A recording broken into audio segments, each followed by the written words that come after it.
Tonight, the disturbing new video from that attack in Colorado. The suspect accused of lighting people on fire because they supported Israel. Inside the chaos, the new video showing what appears to be the suspect's first violent moves. A throw, then smoke and chaos. What we're learning about the Egyptian national in jail on a federal hate crime charge. His planning that began more than a year ago, and the 16 unused Molotov cocktails filled with gasoline. Among the 12 victims, a Holocaust survivor. And why, according to court documents, he says he would do it again. The tense moments when an ICE raid sparked a dramatic backlash. This as one of the president's top advisors blasts immigration officials, demanding they round up at least 3,000 people a day. Ukraine's bold attack on Russia's long-range bombers, the covert drone operation that turned shipping trucks into Trojan horses. Etna explosion, tourists fleeing for their lives, the volcanic eruption caught on camera. He had his whole life ahead of him, and it was just so preventable and so unnecessary. And our new series, The Cost of Denial, the painful story of a young man who died after he faced a dramatically higher price for his asthma inhaler, why his parents are now suing, and what they say their son wasn't told. The wildfires from Canada triggering U.S. air quality alerts, and the new severe weather threat, Al Roker standing by. And head over heels, this high school hurdler fell with just a few feet to go, how she somersaulted her way to first place. Nightly News starts right now. This is NBC Nightly News with Tom Yamas. And good evening. Tonight, as we come on the air, we are getting striking new details about that firebomb attack on a Jewish community group in Colorado. And a warning tonight, the details and images you're about to see are disturbing. This new video just coming into our newsroom showing chaos and what appears to be the suspect's first violent move, tossing a Molotov cocktail, flames and horror erupting in the aftermath. And later, the suspect, you see him there on the ground, shirt off, handcuffed at the scene as people scramble to offer first aid to those 12 victims. The suspect, you see him here, an Egyptian national charged with a federal hate crime and more than 40 state crimes, including attempted murder. The victims range in age from 52 to 88, and among them, a Holocaust survivor. We begin tonight with Morgan Chesky there in Boulder. Tonight, this new video appears to show the moment a man unleashed a fiery attack on a peaceful pro-Israel rally. The man hurling Molotov cocktails and using a makeshift flamethrower to set multiple people on fire, now facing hate crime and attempted murder charges. To see the fire under the legs and trying to pull friends out of the fire. This is what's stuck in my head. Officials say at least 12 people were injured in the targeted act of violence on Sunday in Boulder. He's right there. He's throwing Molotov cocktails right there. Witnesses say they heard the man shout, "Free Palestine." Tonight, officials are releasing chilling new details on how they say 45-year-old Egyptian national Mohammed Solomon plotted the attack. Mr. Solomon stated that he had been planning this attack for a year. And he acted because he hated what he called the Zionist group. According to an affidavit, Solomon told investigators he posed as a gardener to get as close as possible to the group. He said that he had previously tried to purchase a firearm, but resorted to the Molotov cocktails when he could not purchase a gun because he was not a legal citizen. Officials say he threw 2 Molotov cocktails, but had stashed 16 more. He said he wanted them all to die. He had no regrets, and he would go back and do it again. They said he wore a backpack sprayer, which he filled with gasoline, spraying gas on himself, he said, because he had planned on dying. The Department of Homeland Security says he overstayed a tourist visa and had applied for asylum. President Trump posting, "This is yet another example of why we must keep our borders secure." The 12 victims range in age from 52 to 88 years old. One, a Holocaust survivor, now fighting to recover from severe burns. She knows what it was like to be a child as a refugee and goes around telling stories not just to fight anti-Semitism, but to stop the hatred of other people who are also looking for a better future in this community. Morgan joins us live now. Morgan, this looks like terror. It sounds like terror and felt like terror to those victims. Could more charges still be coming?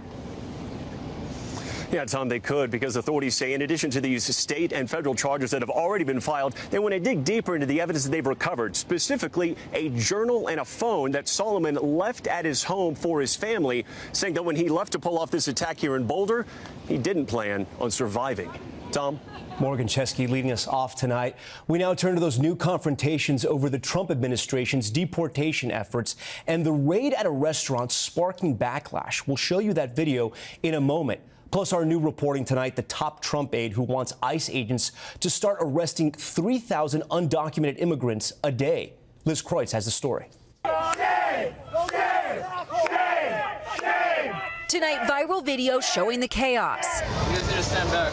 Protesters confronting ICE agents after a surprise raid on a popular Italian restaurant in San Diego. Agents setting off what appeared to be flashbang grenades to disperse crowds around their vehicle. This witness asked not to be identified, fearing retribution. This isn't freedom. This is fascism. DHS saying the devices allowed agents to leave as safely as possible and that officers were executing search warrants for violations of hiring and harboring illegal aliens, arresting 4 subjects illegally in the U.S. It comes as NBC News has learned top Trump aide Stephen Miller held a meeting screaming at ICE officials to arrest more undocumented immigrants, according to 2 sources who spoke with attendees. Miller setting a new quota of 3,000 arrests per day to include more than just migrants with criminal records. President Trump says he's keeping his campaign pledge to reverse Biden's border policies. They were pouring into our country by the millions, but we're moving them out. In Massachusetts, ICE officials announcing the arrest of nearly 1,500 undocumented immigrants last month, including some convicted of murder and child rape. These are not immigrants. They are criminals. But there were protests after an 18-year-old high school junior was arrested on his way to volleyball practice. DHS says they never intended to apprehend him, but discovered he was in the U.S. illegally while looking for his father. And here in San Diego, the community is rallying behind this restaurant, with the owner calling the raid nothing short of traumatic. Tom? Okay, Liz Kreutz for us. Liz, thank you. Now to that stunning Ukrainian operation, secretly sending drones inside Russia on trucks, then triggering them by remote control to destroy Russian bombers. Keir Simmons has that video. Tonight, Russian bombers worth billions of dollars in flames after an audacious covert operation by Ukraine. 41 Russian long-range aircraft, many nuclear-capable, struck by drones, the Ukrainian security service says. Here you can see a drone emerging from a truck amid smoke and explosions. In the operation, codenamed Spiderweb by Ukrainian special forces, 117 drones were smuggled inside Russia, seen here in their crates, and hidden on trucks outside military bases, Ukrainian officials say. Then, using remote controls, Ukraine removed the container roofs so the drone strikes could begin. The Ukrainian security service says the operation took 18 months to plan. These satellite photos show a Russian airfield before and after the surprise attack. Ukraine's President Zelensky calling the operation brilliant today. Russia must feel what its losses mean. While Russia is branding it terrorism tonight. Russian officials say this dramatic video appears to show Russians trying to prevent drones from leaving one truck using rocks. They may be awarded medals. And Tom, direct talks between Russia and Ukraine have ended without a ceasefire tonight. Moscow's demands remain uncompromising. Tom? Okay, Keir, thank you. Back here at home to another dramatic day in the Sean Diddy Combs criminal trial. The cross-examination of his former personal assistant, with the defense sharing loving texts between the two. Chloe Malas was inside the court today and spoke to Diddy's former roommate on camera. Tonight, Sean Diddy Combs' former personal assistant telling the jury she never shared with anyone that Combs sexually assaulted her until June 2024. Testifying under the pseudonym Mia to protect her identity, she said it took her 2 months after her first meetings with prosecutors to share the allegations. When asked why during cross-examination by Combs' defense attorney Brian Steele, Mia said, "Because I was terrified and brainwashed." Steele today also presenting to the jury several complimentary messages between Mia and the music mogul, including some from years after she was laid off. In one from July 2022, Mia texted Combs about his Netflix documentary, writing in part, "Hey, saw our doc on Netflix Top 10. Congrats, miss you." Combs writing, "Love, love, love." To which Mia responds, "And I love, love, love you." Combs has pleaded not guilty to all charges. Today outside court, I spoke with Rich Parker, a college friend of Combs. The character of the person that I know is someone that was jovial, loved music. More support for Combs coming from an unlikely source. One of his longtime rivals, record label founder Suge Knight, who is currently serving a 28-year prison sentence for manslaughter. Knight telling CNN, "If he do tell his truth, he really will walk." Tom, I also want to point out that inside the courtroom today, one of the jurors during Mia's testimony about Combs' alleged abuse appeared to smile, roll her eyes, and even shake her head at times. Tom? Okay, Chloe Malas with some new reporting for us. Chloe, we thank you.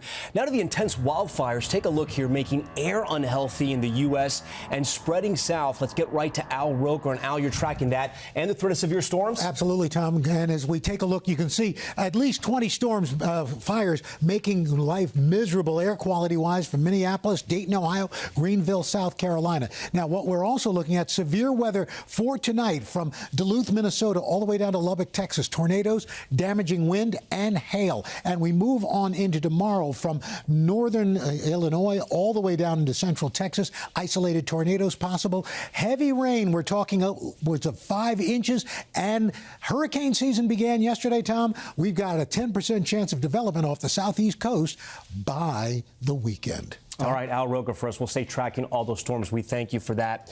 Tonight, we are introducing a new series here on Nightly News. We call it The Cost of Denial. And it's a spotlight on the issues millions of Americans face across health care and home ownership when it comes to insurance coverage. Tonight, the parents who say their son died because even with insurance, he couldn't afford the medicine he needed. Ann Thompson has our story.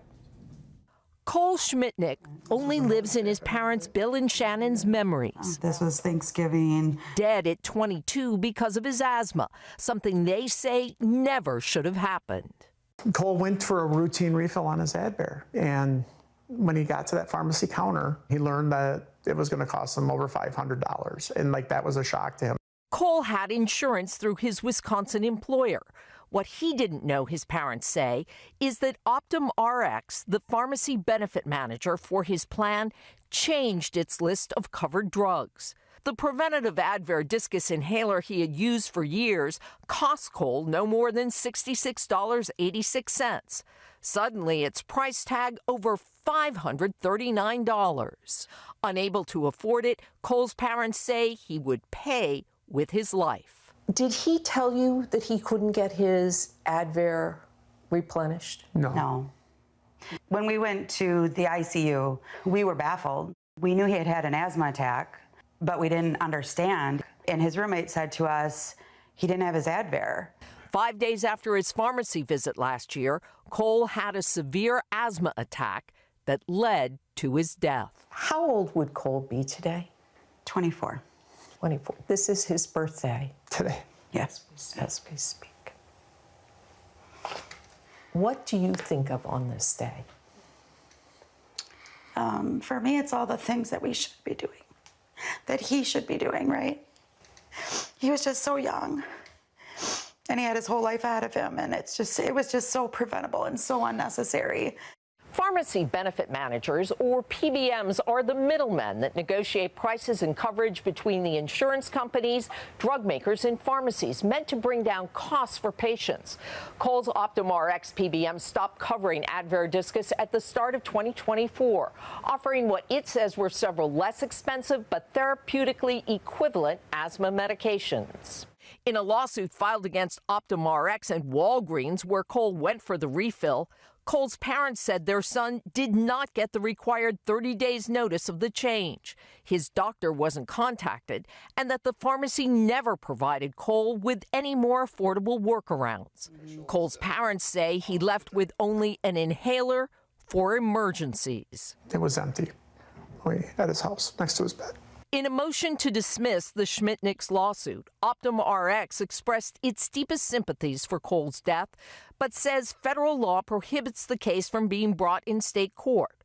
Optum also says 3 alternatives, each with a $5 copay, were available, and its system instructed Walgreens to contact Cole's doctor about those options. Walgreens, too, offered its deepest condolences and cited privacy reasons for why it can't discuss specifics in the case. If decisions weren't made outside of his control, Cole could be here. When Bill and Shannon get overwhelmed, they look at their wrists. Now with the same tattoo Cole had on his. It's just everyone's little reminder, you know, from Cole to just keep living and that we can still be happy. I keep trying to remind myself that, like, happiness and joy and grief can coexist. And Ann Thompson joins us now in studio. You feel so much for those parents there. We have one of the inhalers right here. If people find themselves in a similar situation like Cole, what should they do? First thing, call your doctor and ask your doctor to appeal the denial of the coverage. If that doesn't work, then you want to talk to your doctor and pharmacist about what alternatives are covered. Your pharmacist may be able to give you that option right then and there, Tom. All right, Ann Thompson for us, Ann, we thank you for that. And to our viewers tonight, we do want to hear from you if you are experiencing a challenge when it comes to insurance coverage. Write to us at costofdenial@NBCUNI.com. Okay, in 60 seconds, coming up on the broadcast, the spectacular volcanic eruption sending hikers scrambling inside their rush to survive Mount Etna. That's next. We are back now with the chaos and massive eruption in Italy. Tourists on Mount Etna fleeing for safety as smoke and ash shot up thousands of feet. Molly Hunter has this story. At the top of Europe's most active volcano today, the terrifying rumbling sound of explosions sent this tour group scrambling. This is called touching the impossible, this Mount Etna tour guide says, racing his group to safety. We're 2 steps away. Look at this. The mushroom cloud behind them ballooning above Sicily's highest peak. The column of smoke shooting more than 20,000 feet in the air, sending smoke, ash, and rock for miles. Keith and Kristen Neswinder from outside Philadelphia took a Mount Etna tour yesterday. And today witnessed the massive eruption 30 miles away from Taormina. And as we were talking tonight, it began erupting again. Whoa, I can see it. It's going up behind you. It's going right now. Yeah. I mean, this morning was the most astounding thing I've ever seen in my life. And the most powerful eruption this Italian island has seen in more than a decade. Molly Hunter, NBC News, London. And up next, the investigation into the shocking death of an actor from King of the Hill. That's next. We are back now with Jonathan Joss, a voice actor best known for his work in the animated series King of the Hill. He was shot and killed in San Antonio on Sunday. A suspect was taken into custody and charged with murder. Josh's husband tonight released a statement crediting the actor with saving his life by pushing him out of the way when the shooting happened. And a spectacular finish for one track star in Oregon. Take a look at this. High school junior Brooklyn Anderson double somersaulting to clinch the gold medal in the 100-meter hurdle race of the state track and field championships. This video from the National Federation of High School Sports shows the former gymnast getting caught on the final hurdle, but you saw it there. She rolled with the punches to end up taking first place. Good for her. All right, when we come back tonight, when a man fell into a canyon, an off-duty nurse rushed into action to save him. That video next. Finally, when a man fell down into a canyon, a nurse said she was only doing what any of us would do when she snapped into action to save his life. Here's Rahima Ellis. It was a frightful end to a day of hiking after a 64-year-old grandfather fell 20 feet down a Utah waterfall. I look over and I didn't even know what I was looking at first. It took me a second to register that it was a body. But luckily for this hiker, Ashley Anderson, a school nurse, was also hiking with her 2 kids and her dogs and did what she was trained to do. I kind of think that I did what anyone would do. Honestly, I don't feel like I did anything like more heroic or more incredible. She heard friends yell for help. Once on the scene, she realized they had to move the man from the cold water that was covering him. She quickly began first aid while getting help from other hikers. We need something to put on his head to like help with the bleeding. And this guy rips off his shirt and throws it at me. So we put that on his head, and then several of us picked him up and moved him over to a dry area over on the rocks. Meanwhile, a rescue team hiked down and coordinated a helicopter into the narrow canyon. Rescuers dropping down into a tight space before hoisting the conscious man to safety. There had to have been angels or somebody helping him. That day, a miraculous rescue, guided by a nurse and a group of guardian angels. Rahima Ellis, NBC News. And our thanks to Rahima and KSL, our affiliate in Salt Lake City, for that incredible story. That's Nightly News for tonight, my first as the anchor of this great broadcast. My thanks to all of you as we start this new adventure together. Tonight and always, we're here for you. Thank you for watching. I'm Tom Llamas. Have a great night.